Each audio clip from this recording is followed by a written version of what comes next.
40 की उम्र है, 2025 की शुरुआत है, तो अपना रिटायरमेंट का प्लान कैसे करना है। अगर हमारे पास आज कोई भी पैसा नहीं है तो हम अपनी रिटायरमेंट प्लानिंग कैसे करेंगे। एनपीएस को कंसीडर करूंगा, म्यूचुअल फंड को कंसीडर करूंगा और एफडी को कंसीडर करूंगा। मुद्दा क्या आता है कि हमारे पास बहुत सारे सवाल होते हैं कि अल्टीमेटली मैं अपने रिटायरमेंट को कैसे प्लान करूं, कितना पैसा मुझे चाहिए होगा, कितना पैसा मुझे इन्वेस्ट करना पड़ेगा। अक्सर एक बात दिमाग में आती है कि रिटायरमेंट के लिए बेस्ट प्लान कौन सा होगा। आप सोचो रिटायरमेंट का बेस्ट प्लान कौन सा हो सकता है। जो प्लान आपको आपकी जिंदगी भर की इनकम दे।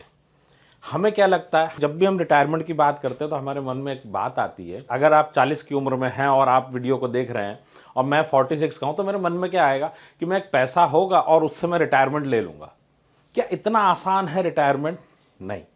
डिटेल में समझते हैं इस वीडियो में, सो अंत तक जरूर बने रहिएगा क्योंकि ये वीडियो लंबी हो सकती है थोड़ी सी, बट डिफरेंट पॉइंट्स को कवर करेंगे हम। पहले हम इस पे बोर्ड पे समझेंगे, देन हम इसी चीज को कैलकुलेटर पे भी समझने वाले। नमस्कार, मैं हूं Viplav Majumdar. I am founder of Plan Your World Training Academy Private Limited. यहाँ पे हम आपको सिखाते हैं आप अपना एडवाइजर कैसे बने, आपको सिखाते हैं कि आप अपनी रिटायरमेंट प्लानिंग कैसे करें। जैसा मैं आज तक, बिस्तक, ET, Navbharat Times, Business Standard, Outlook और सभी पॉडकास्ट में कहता हूं कि बेस्ट प्लान के नाम पे इंश्योरेंस का प्लान मिल जाएगा, म्यूचुअल फंड का मिल जाएगा, एफडी का मिल जाएगा। आपके लिए क्या बेस्ट है इससे किसी को मतलब नहीं है।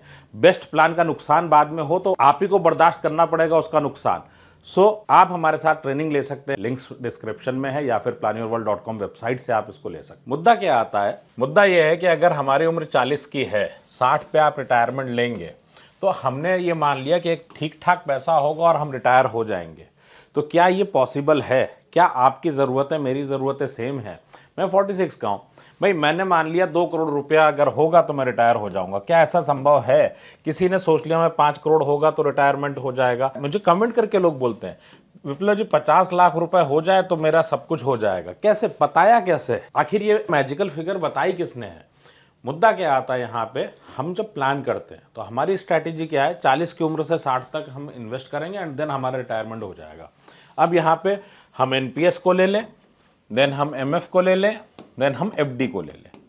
अब आप सोचो, मैंने एनपीएस से एक पैसा जमा किया, ठीक, मैंने म्यूचुअल फंड से पैसा जमा किया, एफडी से पैसा जमा किया। क्या इससे होगा सॉल्यूशन? नहीं। हम पैसा लेंगे कहां से? 60 के बाद जो मेरे को पैसा चाहिए, हर महीने घर चलाने के लिए पैसे की जरूरत है। तो पहला मुद्दा यह आता है, आखिर कितने पैसे की जरूरत है। भाई मेरी आज की लाइफस्टाइल मान लीजिए 50,000 की है, आपकी मान लीजिए 2 लाख रुपए की है। जो आपकी लाइफस्टाइल है वो आप मेंटेन करना चाहेंगे। भाई आप थोड़ी चाहेंगे कि अगर आप एक अच्छे ब्रांड के कपड़े पहनते हैं तो उससे नीचे आए। आप थोड़ी चाहेंगे घर का एसी उतर, भाई 60 की उम्र हुई और एसी उखाड़ ले जाओ, भाई टीवी उखाड़ ले जाओ, ऐसा चाहेगा कोई? कोई नहीं चाहने वाला।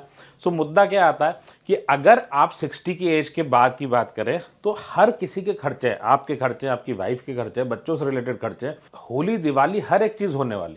तो सबसे पहले खर्चों को जोड़ने की जरूरत है। आप कहोगे नहीं नहीं सीधा प्लान बता दो। अरे देखिए एक बात समझिए, whatever you have been told about money is wrong. जो भी सिखाया आपको, सिखाया गया कि एफडी आपको सेफ्टी देगी, गलत। एफडी आपका पैसा लूट ले जाएगी और आपको पता भी नहीं चलेगा। पूरी जिंदगी आपको एहसास नहीं होगा, गलत इन्वेस्टमेंट के कारण आप मुफलिसी में हैं। पूरी जिंदगी अपनी रोटी बचा के आपने इन्वेस्ट किया बच्चों के लिए, फिर भी बच्चे के लिए पैसे नहीं है। क्यों? इन्वेस्टमेंट गलत है। सेम तरह से रिटायरमेंट की अगर मैं बात करूं तो रिटायरमेंट में भी सोच को बदलो। अभी बहुत लोग मुझे कमेंट करके बोलते हैं विप्लव जी सोच क्या बात करते हो, सीधे सीधे प्लान बता दो। अधिकतर लोगों का ये राय है एक प्लान मिल जाए जो मेरी पूरी जिंदगी संभाल ले। 25 की उम्र में पिताजी बोल देते हैं बेटा अपनी जिंदगी अपने हिसाब से देखो, अब बाप का होटल बंद। मुद्दा सिंपल है, आपकी जिंदगी आपको प्लान करनी है। It is not simple. पूरी लाइफ जो भी आपकी रिक्वायरमेंट है उस रिक्वायरमेंट के हिसाब से चलना पड़ेगा। तो it has to be customised. मैं पेंशन प्लान ले लूं, मैं म्यूचुअल फंड ले लूं, क्या ले लूं? नहीं चलेगा।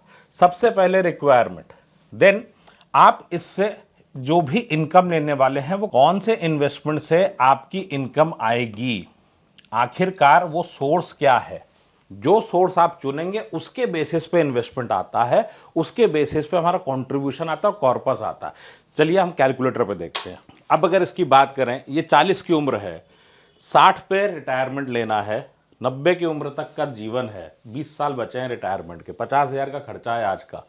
नाउ आप देखो 60 की उम्र में खर्चा ही ज्यादा होने वाला है। सो 1,93,000 रुपीज आप महीने का खर्च करोगे 60 की उम्र में। एनुअल खर्चों की बात करूं तो लगभग 23.5 लाख रुपए। दूसरा, अगर आप देखो इनकम आप लोगे म्यूचुअल फंड से या फिर फिक्स डिपॉजिट से, एसडब्ल्यूपी लोगे म्यूचुअल फंड से या फिक्स डिपॉजिट से, दोनों का रिटर्न अलग अलग है। अब आपके सामने चीज क्या आती है, म्यूचुअल फंड से लोगे तो 6 करोड़ का आपका कॉर्पस रिक्वायरमेंट है, फिक्स डिपॉजिट से जाओगे तो 8 करोड़ लगने वाले।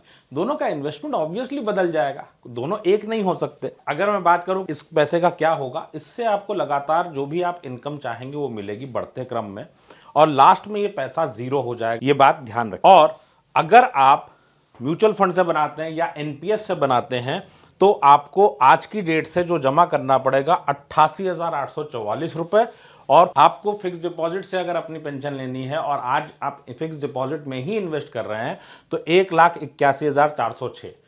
अगर यहां पे आप चाहते हैं कि बाद में आप फिक्स डिपॉजिट से इनकम लें तो आप म्यूचुअल फंड में कर सकते हैं, लेकिन आपको पैसा फिर 8 करोड़ जमा करना पड़ेगा। सो ऑब्वियसली ये 88,000 की जगह अमाउंट बदल जाएगा। सो आप देखिए अभी तक क्या होता है, हम लोग नॉर्मली बात करते हैं कि हमारा रिटायरमेंट का एक प्लान बता दो। It has to be customised. India में रेडीमेड प्लान है ही नहीं, एक भी प्लान नहीं है, पूरे वर्ल्ड में नहीं है।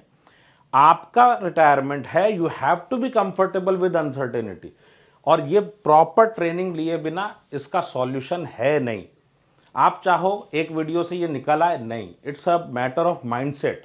हमें जितनी भी चीजें, आप गलत माइंडसेट से कोई भी चीज देख लो, आप इसकी बात कर लो, यहां से एसआईपी की बात करो, आप बोलोगे 20 साल की एसआईपी ले लो। अरे 20 साल की एसआईपी क्यों लेनी है? फंड मैनेजर ने शादी करी है क्या उस फंड हाउस से?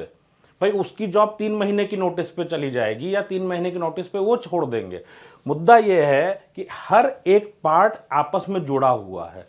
प्रॉपर फाइनेंशियल एजुकेशन के बिना इसको प्लान करना बहुत भारी काम है। सो इस वीडियो में जो आपका पर्पस है प्रॉपर अमाउंट को जानना, मैंने वो जानकारी दी। बट अगर आप वाकई में अपना रिटायरमेंट प्लानिंग करना चाहते हैं और घर वालों से ईमानदार हैं तो अपना मनी IQ डेवलप करिए। planyourworld.com से सीखो बिना फॉर्मूले के अपना पैसा कैसे मैनेज करना।